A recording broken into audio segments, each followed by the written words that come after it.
Welcome back to the Foundry by Forge College. Today we're diving into design patterns for complex data structures. And listen, I just gotta say, you absolutely crushed the previous lesson. Seriously, you went in there, profiled those execution paths, and optimized those single smart contracts like a total pro. You were measuring hot code paths, minimizing compute overhead, batching transactions to perfection, the whole shebang.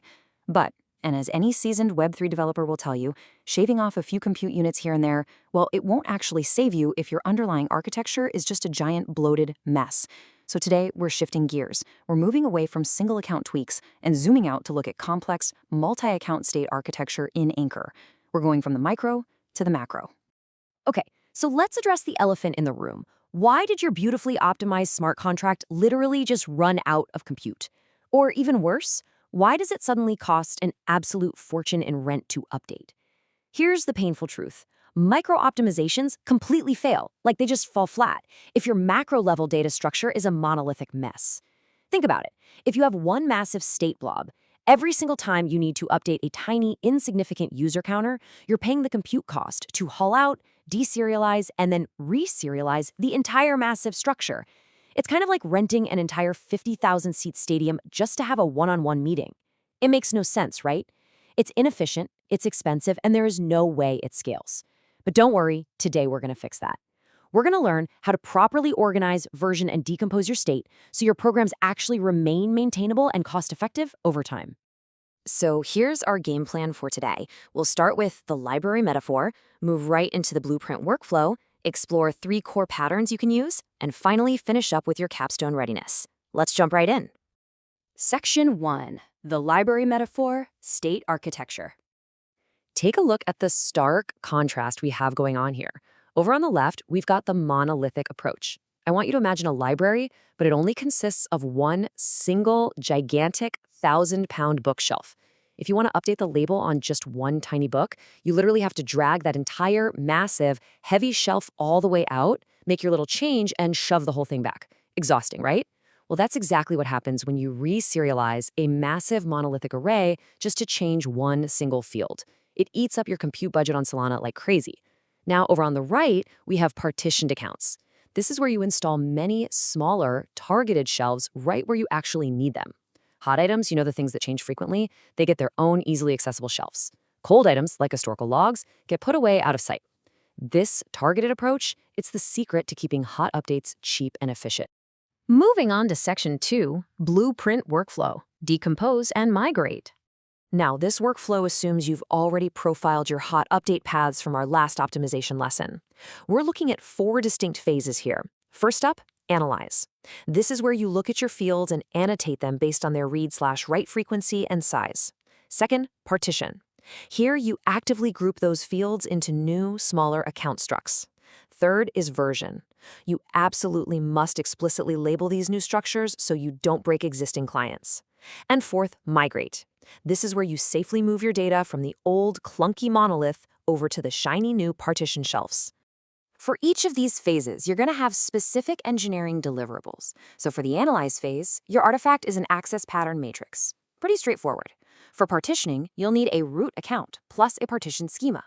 That root essentially acts as a stable entry point holding your program-derived addresses, or PDAs.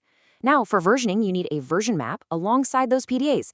And guys, this is absolutely crucial. Without an explicit versioning map, you face the very real dread of breaking live clients that are still out there looking for the old layout. Nobody wants that. Finally, for migration, you need idempotent migration transactions. What does that mean? Basically, it means making your migrations resumable, using sequence numbers or checksums, so if you happen to hit a compute limit halfway through, you don't corrupt your entire state. Phew, catastrophe avoided. All right, Section 3. 3 core patterns, the architect's tool belt. Mastering these next few patterns is actually a central focus in the advanced learning programs at Forge College. Why? Because they're what separate amateur weekend project code from real production-ready Web3 infrastructure. First up out of the tool belt is the sparse collection. Imagine you need a map keyed by a 32-byte identifier, but out of a massive potential key space, only a handful of entries will actually ever be populated. If you store this as a single vector in one account, yeah, you're reserializing the whole thing on every single insert. Ouch. Instead, the sparse collection uses a PDA per entry pattern. You derive a PDA from the key and store each entry in its own tiny account. It's like having a million individual shelves, but you only actually build this shelf when a book arrives. So you're trading slightly higher aggregated rent for incredibly low per update compute, a real game changer. Next up, we have the chunked log pattern. This one is absolutely perfect for event histories or audit trails where the data is strictly append only, meaning it just grows and grows indefinitely. If you just keep adding to a single vector, eventually, bam, you exceed account size limits or compute limits during reserialization. No good.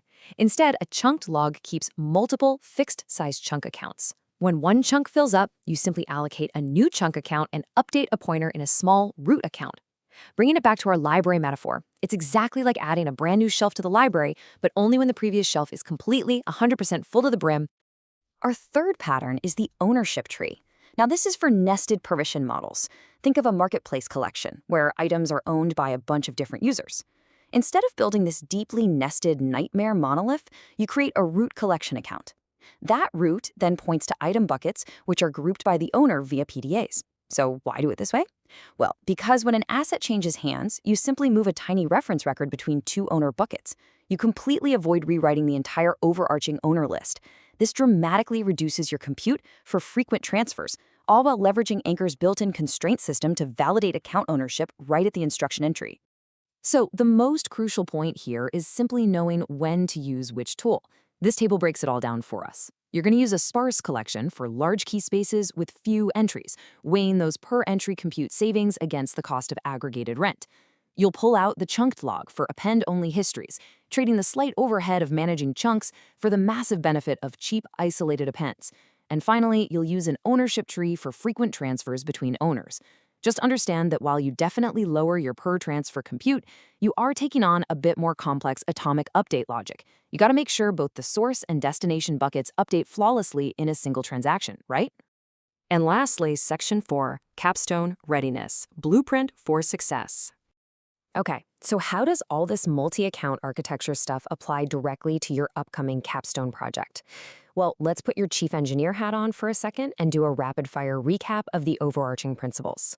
When you're building out that capstone, remember these 4 things. First, partition your state by access frequency. Keep that hot data isolated so updates stay cheap. Second, always use a versioned root account with PDAs so your state remains discoverable and upgradable. Third, deliberately apply those sparse collection, chunked log, or ownership tree patterns to keep your anchor constraints like rent and instruction limits totally in check. And finally, when it is time to upgrade, migrate your data in safe, idempotent chunks. That way you never have to hold your breath and rewrite an entire monolithic account in one single incredibly risky transaction. Because we're building toward a complete, production-ready application here, your new, beautiful multi-account architecture is about to be put to the ultimate test. Next time, in our lesson on security best practices, we'll be applying threat modeling directly to these design patterns.